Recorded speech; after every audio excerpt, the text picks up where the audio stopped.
सन 1564 की बात है। इंग्लैंड के बोरोडेल कस्बे में एक रात भयानक आंधी तूफान आया। कई पेड़ जड़ से उखड़ गए।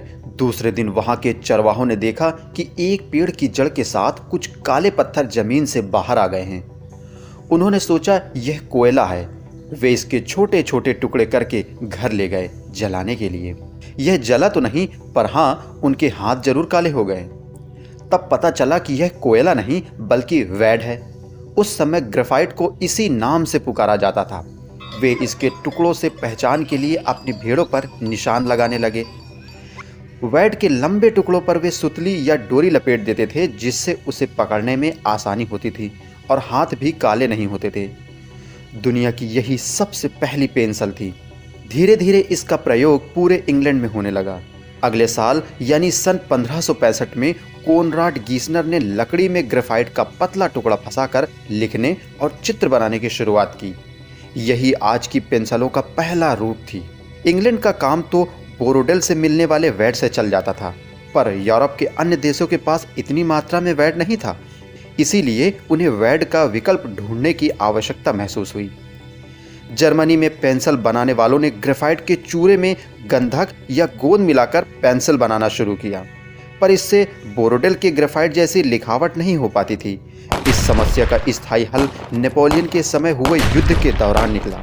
इंग्लैंड ने ग्रेफाइट भेजना बंद कर दिया, इसीलिए नेपोलियन ने निकोलस जैक्स कॉन्टे को आदेश दिया कि वह ग्रेफाइट का कोई विकल्प ढूंढे। काफ़ी मेहनत और प्रयोग के बाद कॉन्टे ने पता लगाया कि ग्रेफाइट के चूरे में मिट्टी मिलाकर बहुत पतले टुकड़े बनाए जा सकते हैं।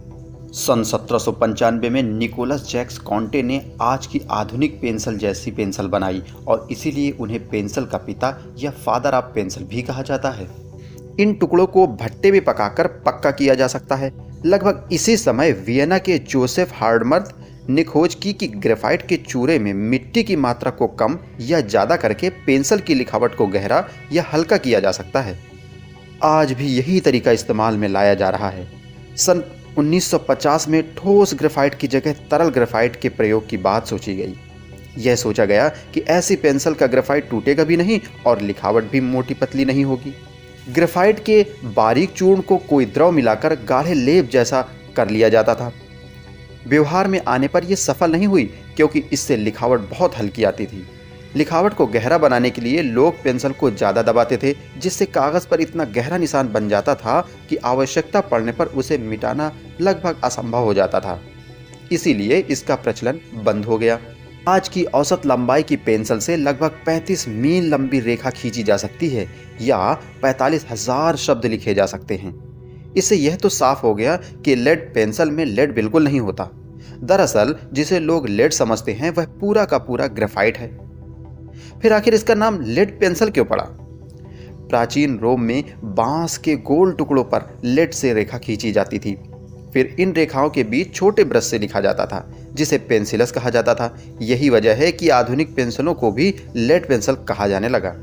पिछले वीडियो पर JNVU जोधपुर के BSc सेकेंड ईयर के स्टूडेंट जसवंत सिंह राणा ने अच्छे और ज़्यादा कमेंट किए हैं। जसवंत सिंह राणा एनालिटिकल केमिस्ट बनना चाहते हैं और उन्होंने लिखा है कि उन्हें केमिकल मैन चैनल यूट्यूब के सभी नॉलेज चैनल से भी ज़्यादा अच्छा लगता है। Thank you so much Jaswant Singh Rana. Chemical man channel की ओर से आपके उज्जवल भविष्य की शुभकामनाएं। बाजार में कई प्रकार की पेंसिल उपलब्ध हैं। ग्रेफाइट पेंसिल के कई ग्रेड भी होते हैं, जैसे 12H से लेकर H तक, F, HB और B से लेकर 15B तक। H का अर्थ हार्ड यानी कठोर पेंसिल है, जिससे पतली रेखाएं खींची जाती हैं, तथा B का अर्थ ब्लैक होता है, जिससे काली रेखाएं खींची जाती हैं। पेंसिल शब्द लैटिन भाषा के पेनिसिलस से आया है, जिसका अर्थ लिटिल टेल यानी छोटी पूंछ से है, क्योंकि यह प्रारंभिक पेंटिंग ब्रश जिसे ऊंट की पूंछ से बनाया जाता था कि जैसी पतली रेखाएं खींच सकता था, इसीलिए इसको पेंसिल कहा जाने लगा। कोयले की तरह दिखाई देने वाला यह काला पदार्थ ग्रेफाइट है। डायमंड और फुलरीन की तरह ग्रेफाइट भी कार्बन से बना होता है। कार्बन के इन तीनों रूपों को अपरूप या एलोट्रॉप कहते हैं। ग्रेफाइट में कार्बन परमाणु परतों या लेयर्स के रूप में व्यवस्थित होते हैं और प्रत्येक लेयर एक वीक अट्रैक्शन, जिसे van der Waals force of attraction कहते हैं, से जुड़ा होता है। इसी कारण ग्रेफाइट मुलायम होता है, जबकि फ्री इलेक्ट्रॉन्स के कारण यह ऊष्मा तथा विद्युत का सुचालक यानी गुड कंडक्टर होता है। ग्रेफाइट का निर्माण कोयले की तरह ही करोड़ों वर्ष पूर्व हुआ है। जीवों के मरने के बाद उनका शरीर मिट्टी में दबा और वायु की अनुपस्थिति एवं दाब से कोयले और ग्रेफाइट में बदल गया। पेंसिल बनाने के अतिरिक्त आजकल ग्रेफाइट का प्रयोग मोल्डिंग यानी सांचे बनाने में, सोलर सेल पैनल बनाने में, लुब्रिकेंट्स तथा लिथियम बैटरी के निर्माण में भी किया जाता है।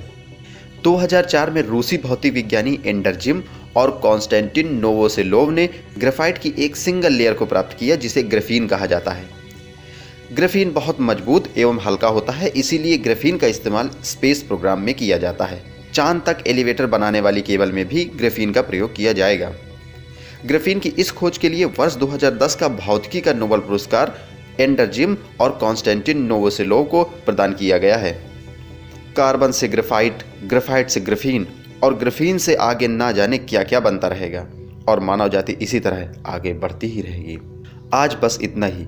वीडियो को अंत तक देखने के लिए बहुत शुक्रिया। अगर यह वीडियो आपको पसंद आई हो तो इसे लाइक कीजिए और अगर आप हमारे चैनल पर नए हैं तो सब्सक्राइब कीजिए केमिकल मैन चैनल को।